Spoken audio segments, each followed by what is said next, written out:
Sponsorship programme के साथ ही Canada से मैंने अपना सारा प्रोसेस कंप्लीट किया है हज की एप्लीकेशन का, और अल्हम्दुलिल्लाह वहाँ बैठकर मुझे किसी किस्म की कोई परेशानी नहीं हुई।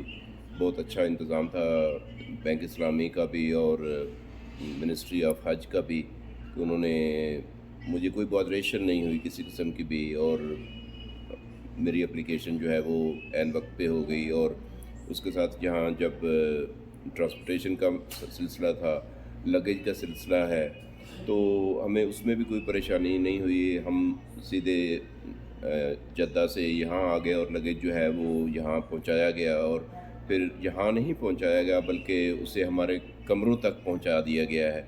और एक बैग जो है वो गलती से किसी दूसरी जगह चला गया, लेकिन जो यहाँ पे मुआविनीन हैं यहाँ मक्का में, वो माशाल्लाह बड़े ही कोऑपरेटिव हैं, और उन्होंने बड़ी तगोदो करके उस बैग को भी तलाश करके हम तक पहुँचाया।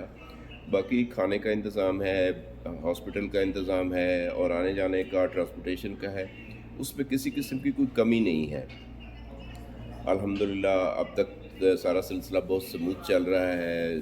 कोई भी अगर कोई छोटी मसला होता है तो मुआविनीन जो है वो फ़ौरी तौर पर उस मसले को हल कर देते हैं। और फ़िलहाल तो बहुत आला इक़दाम हो रहे हैं, ख़ास तौर पर जैसे आमिर भाई ने मेंशन किया था कि हॉस्पिटल का जो सिलसिला है वो बहुत ही आला है।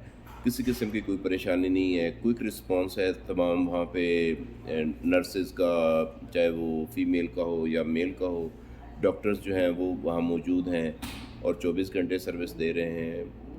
तो थोड़ी तबीयत यहाँ ज़ाहिर है माहौल में आते ही थोड़ा बहुत इंसान हो जाता है ऊपर नीचे, तो उन अद्वियात जो हैं वो फ्री दी जा रही हैं, किसी किस्म का कोई प्रॉब्लम नहीं है।